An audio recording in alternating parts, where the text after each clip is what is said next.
ரோமர் அதிகாரம் 3. இப்படியானால் யூதனுடைய மேன்மை என்ன? விருத்த சேதனத்தினாலே பிரயோஜனம் என்ன?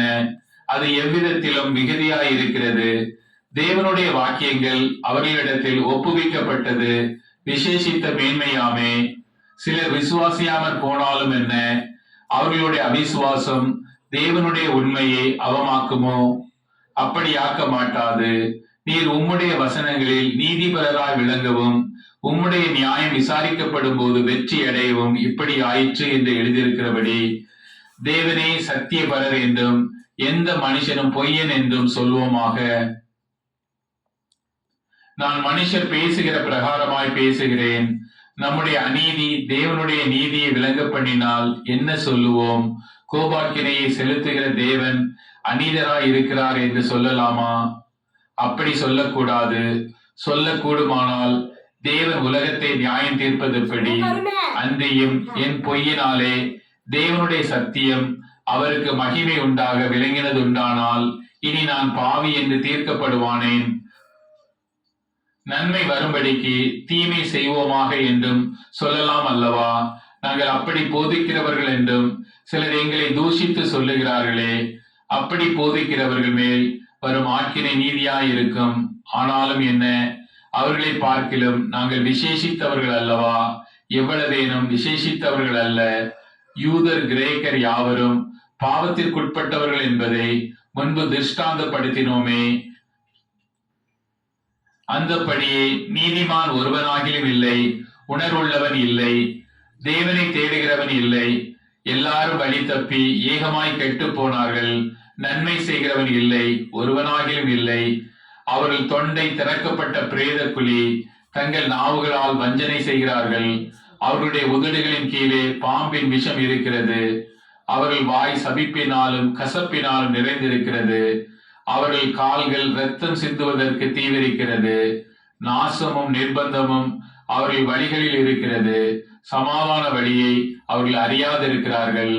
அவர்கள் கண்களுக்கு முன்பாக தெய்வ பயம் இல்லை என்று எழுதியிருக்கிறதே. மேலும் வாய்கள் யாவும் அடைக்கப்படும்படிக்கும் உலகத்தார் யாவரும் தேவனுடைய ஆக்கினை தீர்ப்புக்கு ஏதுவானவர்கள் ஆகும்படிக்கும் நியாயப்பிரமாணம் சொல்லுகிறதெல்லாம் நியாயப்பிரமாணத்துக்கு உட்பட்டிருக்கிறவர்களுக்கு சொல்லுகிறது என்று அறிந்திருக்கிறோம். இப்படி இருக்க பாவத்தை அறிகிற அறிவு நியாயப்பிரமாணத்தினால் வருகிறபடியால் எந்த மனுஷனும் நியாயப்பிரமாணத்தின் கிரியையினாலே தேவனுக்கு முன்பாக நீதிமானாக்கப்படுவதில்லை. இப்படி இருக்க நியாயப்பிரமாணம் இல்லாமல் தேவ நீதி வெளியாக்கப்பட்டிருக்கிறது. அதை குறித்து நியாயப்பிரமாணமும் தீர்க்க தரிசனங்களும் சாட்சியிடுகிறது. அது இயேசு கிறிஸ்துவை பற்றும் விசுவாசத்தினாலே பலிக்கும் தேவ நீதியே. விசுவாசிக்கிற எவர்களுக்குள்ளும் எவர்கள் மேலும் அது பலிக்கும். வித்தியாசமே இல்லை. எல்லாரும் பாவம் செய்து தேவ மகிமையற்றவர்களாகி இலவசமாய் அவருடைய கிருபையினாலே கிறிஸ்து இயேசுவில் உள்ள மீட்பை கொண்டு நீதிமான்களாக்கப்படுகிறார்கள். தேவன் பொறுமையாயிருந்த முற்காலத்தில் நடந்த பாவங்களை தாம் பொறுத்து கொண்டதை குறித்து தம்முடைய நீதியை காண்பிக்கும் பொருட்டாகவும் தாம் நீதி உள்ளவரும் இயேசுவினிடத்தில் விசுவாசமாய் இருக்கிறவனை நீதிமானாக்குகிறவருமாய் விளங்கும்படி இக்காலத்திலே தமது நீதியை காண்பிக்கும் பொருட்டாகவும் கிறிஸ்து இயேசுவினுடைய இரத்தத்தை பற்றும் விசுவாசத்தினாலே பலிக்கும் கிருபாதார பலியாக அவரை ஏற்படுத்தினார். இப்படி இருக்க மேன்மை பாராட்டல் எங்கே? அது நீக்கப்பட்டது. எந்த பிரமாணத்தினாலே? கிரியா பிரமாணத்தினாலேயா அல்ல விசுவாச பிரமாணத்தினாலேயா?